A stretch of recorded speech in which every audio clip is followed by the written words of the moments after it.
perfect form, and those are Eusebius's words, is this commitment to an above-nature monasticism, which is where vocation is properly applied. So, if in the period leading up to the Middle Ages you ask about vocation, there's only one category, and that's the church offices of monasticism are the only place where God's calling properly resides, because that's where the higher story of calling exists.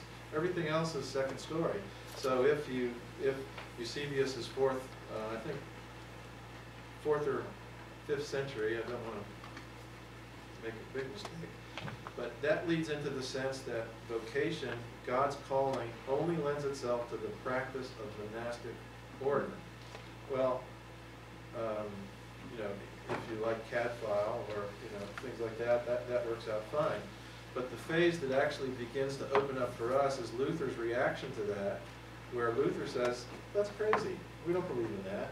What we believe in is if you do not contribute works to your salvation because of justification by faith, how can a monk's works be in any way superior to a laborer's work? So what he's affirming in this democratizing sort of way, the priesthood of all believers, leading from justification by faith alone, says that vocation is universal in the church in terms of its worthiness to God.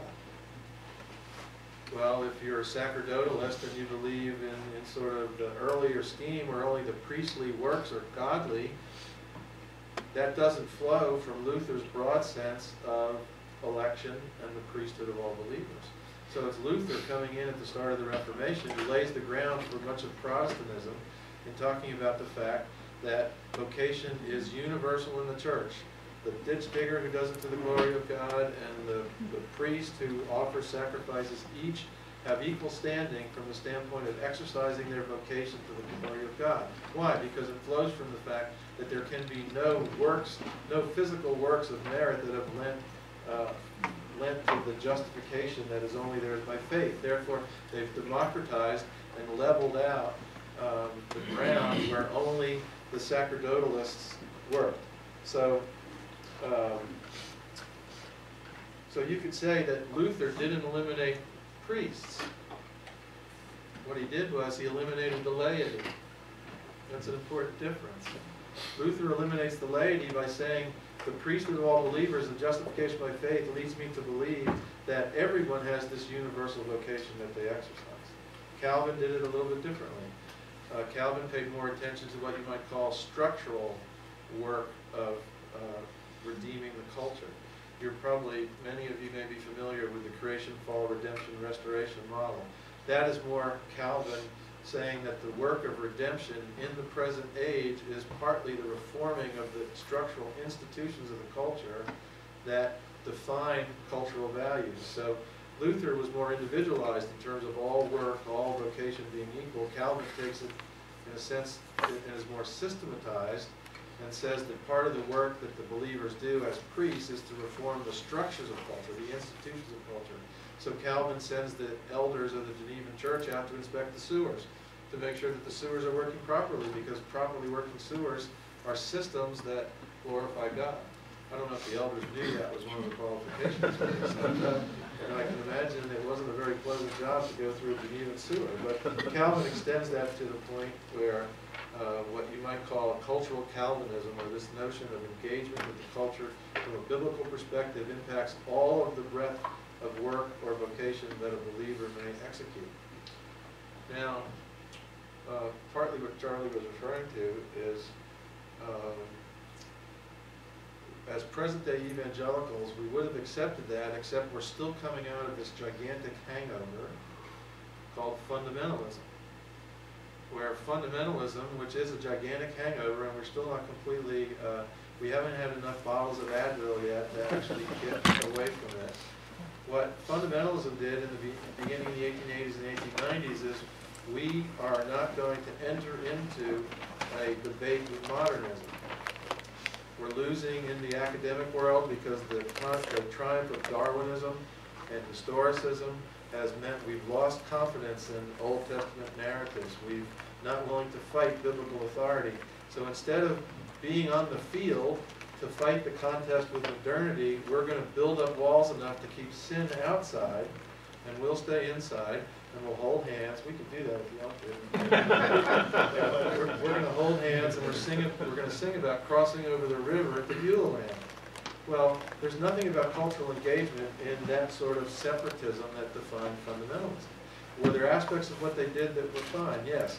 The continued insistence on the authority of the biblical text is important to evangelicalism, but to build up the wall so that the sin in the world stayed outside, so that we did not engage at the level of ideas with modernity, has been disastrous for the church.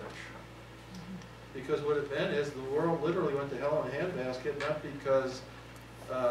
because we had pronounced judgment on them, but because we withdrew from the field and took the intellectual challenge of debating for biblical foundations current issues.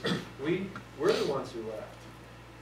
So that hangover, we're still getting out of.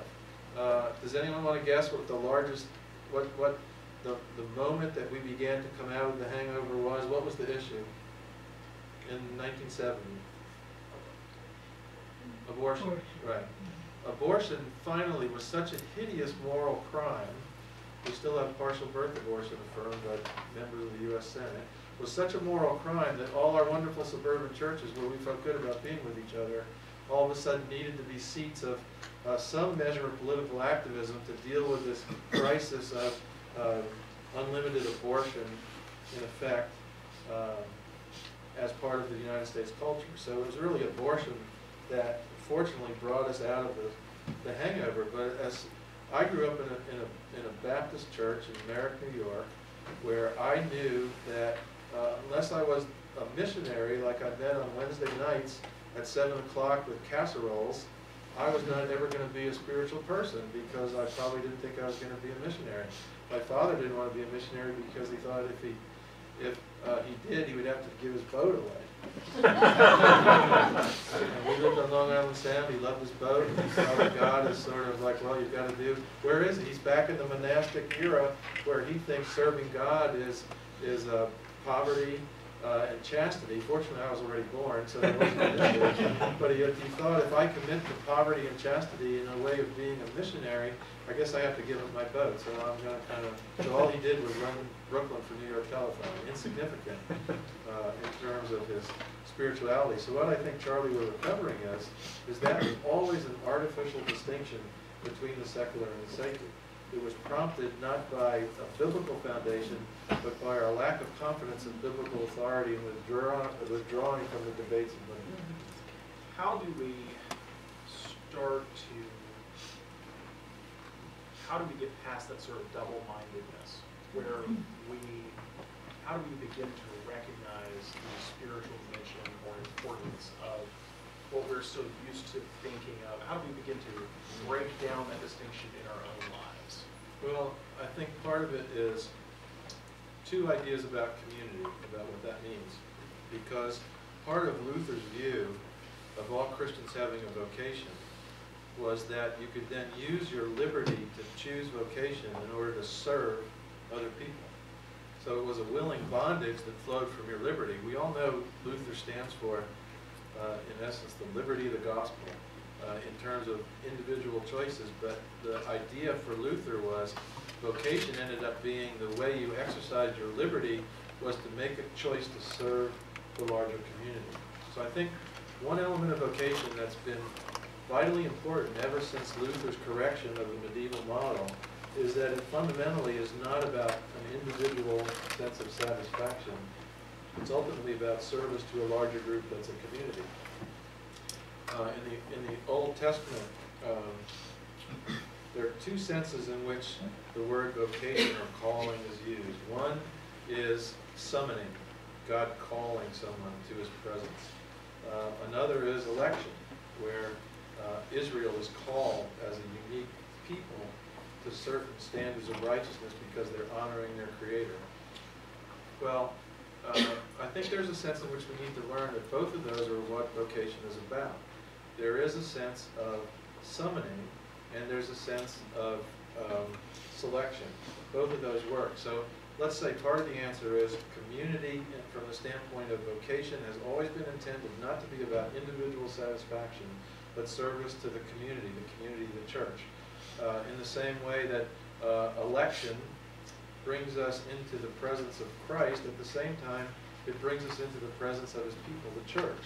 So even election, if you understand it soteriologically in terms of the Calvinist explanation, it is not just electing an individual into salvation and righteousness, which I thank God for, but it's also bringing people into the communal body of the church by virtue of that identity with Christ. Israel had the exact same dual identification. So one answer to vocation is it cannot be understood in the context of individual satisfaction or some individual plan, historically both from Scripture and from Luther's notion of what the community of the church represented.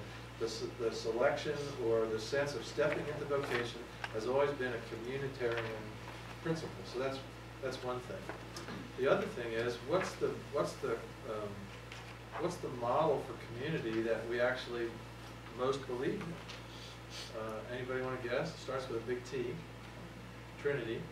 We have a Trinitarian model to understand vocation. And what I would suggest is this: that is ultimately a communitarian argument. Jonathan Edwards described the Trinity as a communication. I think that's a beautiful thing because it picks up sort of the activity of that. But let's just test two theological